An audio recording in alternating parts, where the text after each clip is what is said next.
ఉండవల్లి నీకేం సంబంధం అయ్యా మార్గదర్శితో నువ్వు పదే పదే ఆర్గ్యూ చేస్తున్నావంటే నీకు వ్యక్తిగతం ఉందనుకుంటాం అన్నది తప్పించి మార్గదర్శి శుద్ధపోసని సర్టిఫికెట్ సుప్రీంకోర్టు ఏమి ఇవ్వాల.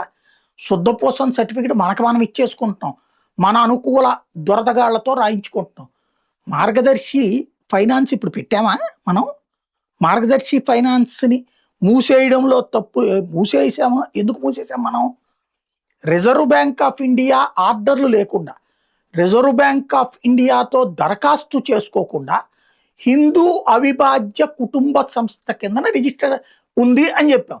హిందూ అవిభాజ్య కుటుంబం కింద మార్గదర్శి ఫైనాన్స్ కుదరదు, అసలు అట్లా ఏ ఫైనాన్స్కి అవకాశం లేదు అని రిజర్వ్ బ్యాంక్ ఆ రోజున తేల్చి చెప్పింది. అక్కడే మనం తప్పు చేసాం, అక్కడే క్రైమ్. అది వేరే వాళ్ళ మీద అయితే కేసు, అరెస్టులు, జైళ్ళు ఉండే.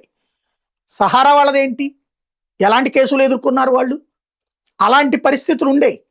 కానీ మనకున్న రాజకీయ పలుకుబడి, మనకున్న లీగల్ పలుకుబడి, దమ్ము ధైర్యంతో దాన్ని ఆ రోజున అరెస్టులు కేసులు లేకుండా ఆపుకోగలిగాం. మార్గదర్శి ఫైనాన్స్ మంచిదని సర్టిఫికెట్ ఇవ్వాలా? మార్గదర్శి ఫైనాన్స్ చట్టబద్ధమైనదని సర్టిఫికెట్ ఇవ్వాలా సుప్రీంకోర్టు? మార్గదర్శి మీదన ఇప్పుడు ఇక ఏది ఉండవల్లి చెప్పింది ఏంటి? అందులో డబ్బులన్నీ కూడా ఎవరైతే జనాలు పెట్టారంటున్నారో ఆ లెక్కలు కరెక్ట్గా ఇవ్వాలి, ఆ వ్యక్తులు ఎవరో తేల్చాలి, అది బ్లాక్ మనీ అన్నటువంటి అనుమానం వ్యక్తం చేశారు.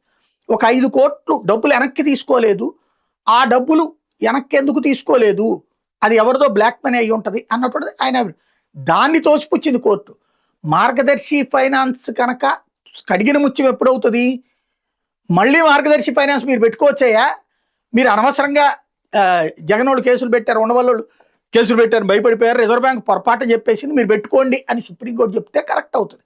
మార్గదర్శి ఫైనాన్స్ మూసేసామంటేనే మనం తప్పు చేసామని ఒప్పుకున్నట్టు, మూసేసి డబ్బులు రెట్టించామంటే ఆ తప్పుకి పరిహారం చెల్లించినట్టు. అదే సందర్భంలో ఆ తర్వాత మళ్ళీ తెరవట్లేదంటేనే మనం చేసినటువంటిది ఏదో కవర్ చేసుకోవడం. యాక్సిడెంట్ చేశాక మనిషి చచ్చిపోయిన తర్వాత దాంట్లో మర్డర్ అని చెప్పి తీసుకెళ్ళి జైల్లో బెటర్. నిన్న అతని కేసు ఉంది కదా, లింగమనేని కేసు, అట్లాగే ఉంటుంది. అంత మాత్రం నిరపరాధని కాదు, అక్కడ దాంట్లో నువ్వు ఉద్దేశపూర్వకంగా చేయలేదులే అని, ఇక్కడ కూడా నువ్వు ఉద్దేశపూర్వకంగా చేయలేదులే అని వదిలేశారు. అంతేగాని శుద్ధపోసని సర్టిఫికెట్ ఇచ్చినట్టు కాదు.